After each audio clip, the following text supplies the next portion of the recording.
Hello everyone, welcome to this video. This is a video on MCSS1023 Advanced Data Structures and Algorithm. Lecturer is Professor Dr. Dayang Nohayati Abang Jawawi. Student pairs on this assignment are Emmanuel Philibus and Umar Sani. Then the brief outline of this assignment 1 goes. First of all, we shall be looking at a brief introduction on the implementation strategy of the assignment. Then we will have a code demo. And then lastly, we will look at the complexity analysis of the application. So first of all, we go into our program. We will load code blocks. I have it loaded on my screen already. I have launched my code blocks. We use these code blocks to actually program the application in C++. So next, I will be opening the application. Click on File, say Open. Then I have this assignment folder. This is the project, Assignment 1. So I will click on Assignment 1, Project, and then click Open. Okay. On the left pane, we have the sources folder, and this is the main file, main.c++. Then we have other files that goes with it. So, but our main file is the main.c++, which is what we're going to run. First of all, let's navigate through the code. Look at the code. This is the program lines of code.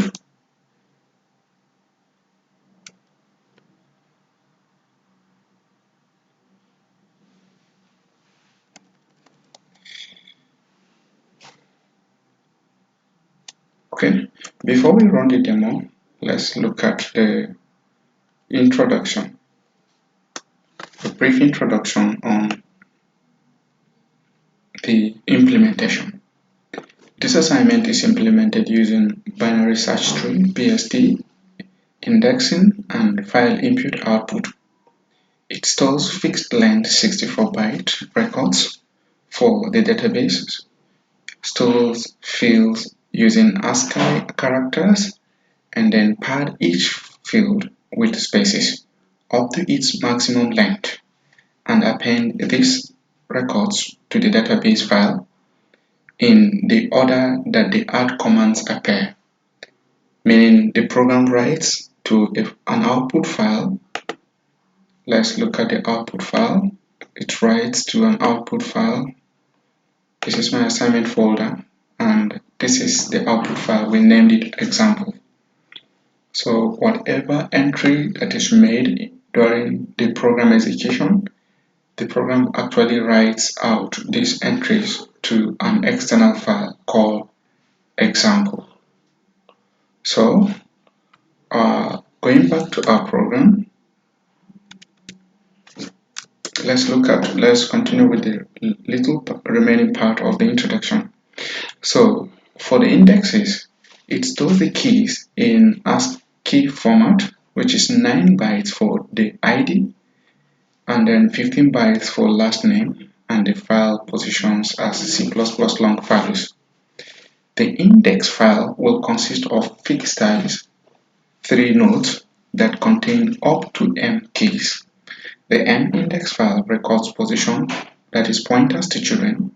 The actual number of children need to be stored in node, some number less than m stored as C++ int.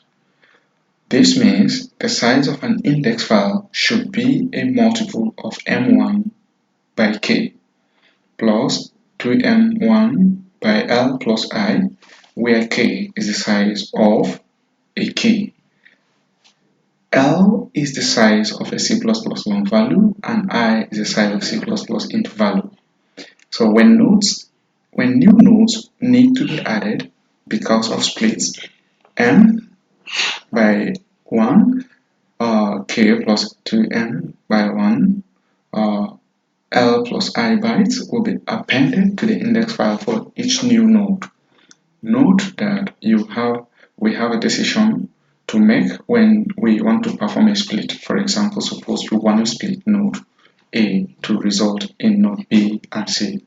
So we go back to our program demo.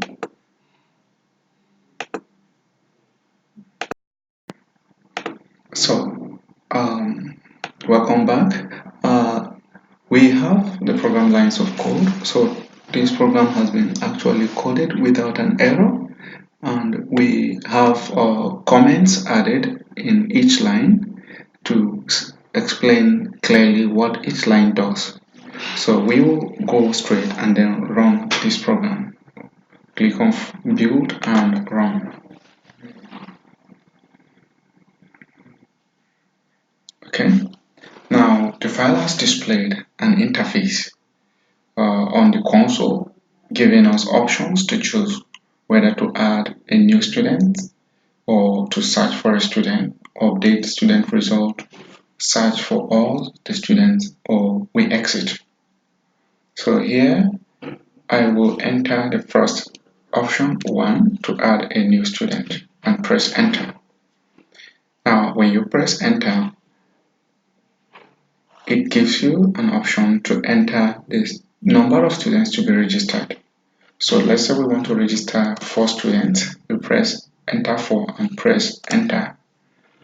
Now it will request for the student ID of the first student. So let's say MCSS1023. This is the student ID, for instance. Now we press enter. It requests for the student name. So let's say Emmanuel. So note that in this program, it has been programmed, the code has been coded to actually accept only a single name, not double names. So I will press enter after entering the single name. Then the program also goes ahead to request for the gender. I will say M for male and press enter. Now because we said we are entering 4 students, these details we entered were for the first student. Now it is requesting for the student ID for the second student. So let's say MCS182025. We'll press enter. The student name is Malini. We'll press enter. Then the gender is F, which is for female. Then for the third student now, we can say MCS182026 and press enter. Then the student name is Cindy.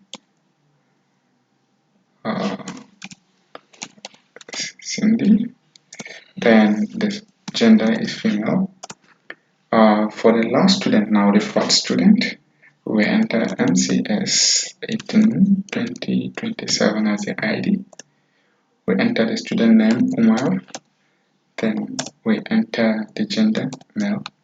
Note that at this point, when you press enter or return, it automatically accepts the 4 students that you initially opted for to be inserted.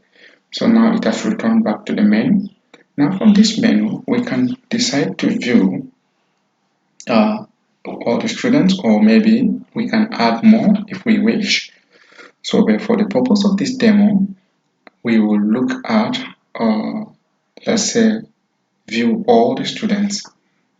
So 4, I will go for option 4 and then press enter. This is the binary search tree structure of the inserted records of student. Now, the program also automatically assumes a default result for each student. It assigns result for each student.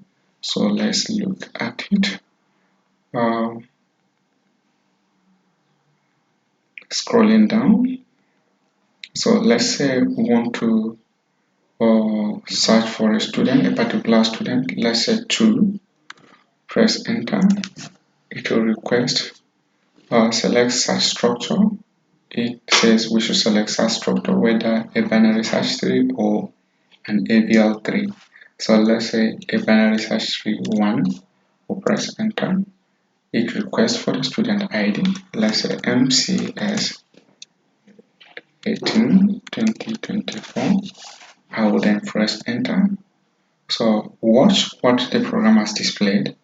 It has returned the student name to be Manuel, and assume a dummy course, two dummy courses, CSC 1041 and CSC 1102, and it has assigned a default mark for each course.